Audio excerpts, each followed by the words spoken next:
Благодарам, председателе. Почитувани колеги, медиуми и македонска јавност. Подпредседателе, се извинувам. Една стара англиска изрека вели: долгот е најлоша сиромаштија. Моево излагање го започнувам токму со оваа изрека, чисто за да го насочам вниманието на она што секојдневно го правите. Би требало оваа изрека да ја сватите како најава за лоша вест, а добро би било и да ја запомните, затоа што токму во неа се наоѓа јасната причина зошто како држава сме дотука каде што сме. Кој што прави, ние се задолжуваме. Или поточно кажано, вие не задолжувате.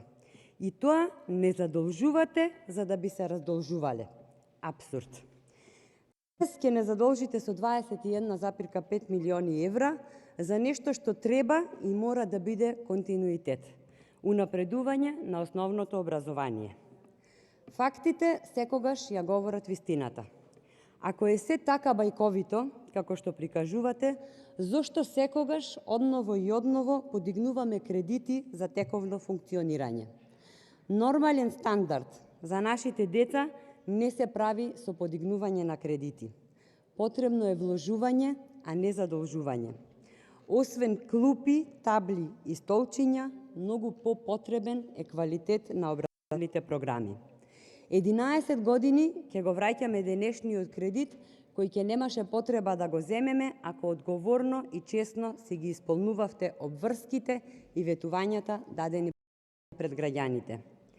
Самиот наслов на предлог законов е задолжување со заем кај Македонската банка за обнова и развој по договорот за заем за финансирање на проектот за унапредување на основното образование, се разбира, како што си е традиција, по скратена постапка.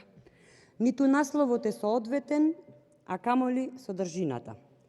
Затоа што со ова задолжување нема да се унапреди основното образование, туку условите за учење во основното образование.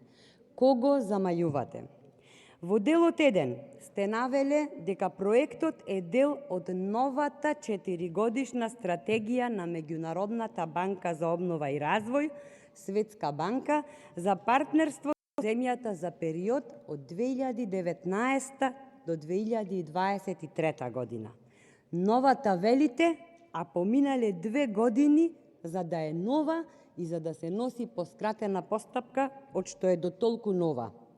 Што сте чекале до 2021 година? Зошто не сте се задолжиле во 2019?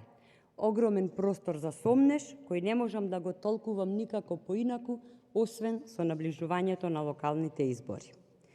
Доброто општество мора да го направи квалитетното образование достапно за сите и мора да води сметка за потребите и ставовите на оние кои учествуваат во неговата изградба и реализација.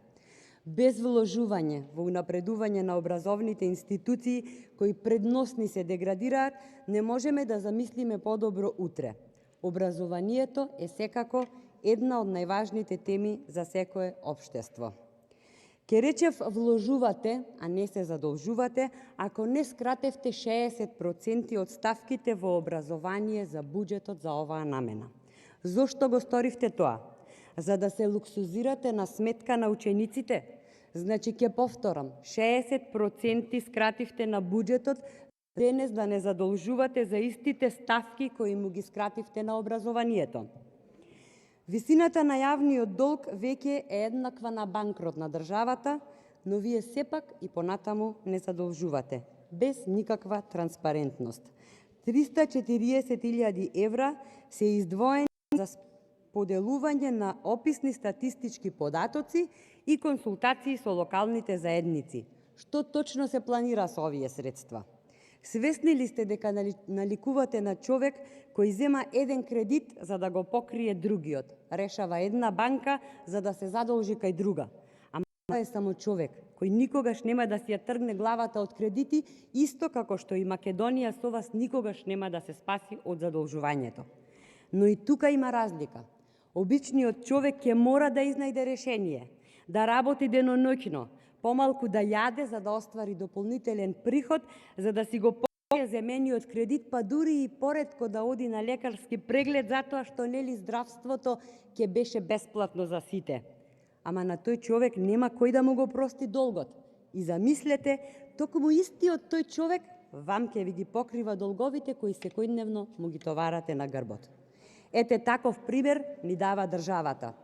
Избивањето на епидемијата, вонредните состојби и отежнатото изведување на наставата во училиштата ги разголија сите хронични проблеми на образованието во нашето општество.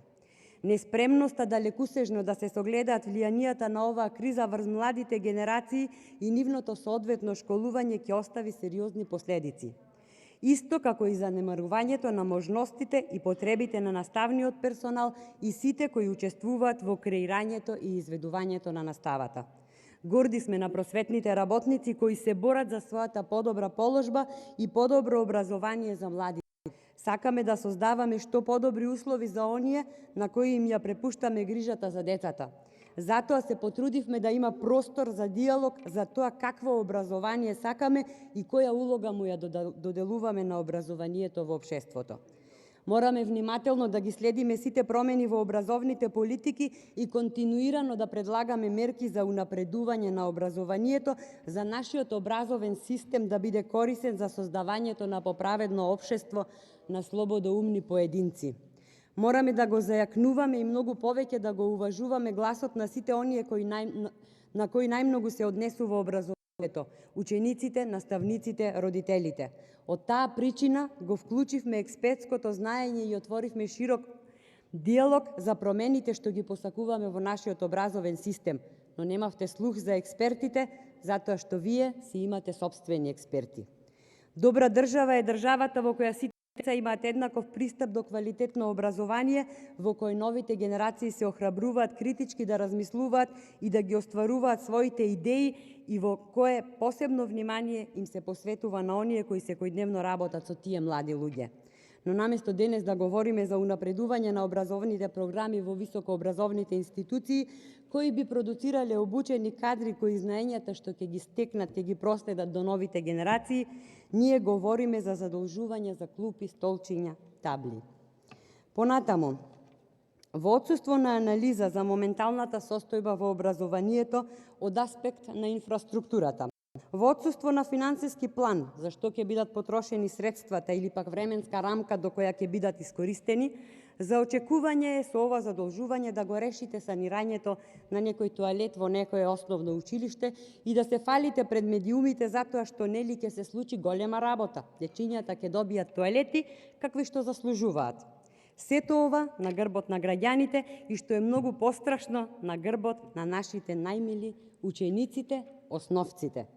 Подгответе се од овие причини за повеќе годишно абстинирање од власта. Сега, ќе кажете и кажавте многу пати дека ВМРО-ДПМН се задолжувало. Да, се задолжуваше. Ама не за тековно функционирање, туку ВМРО-ДПМН се задолжуваше за капитални проекти кои веќе ги нема, не постојат повеќе.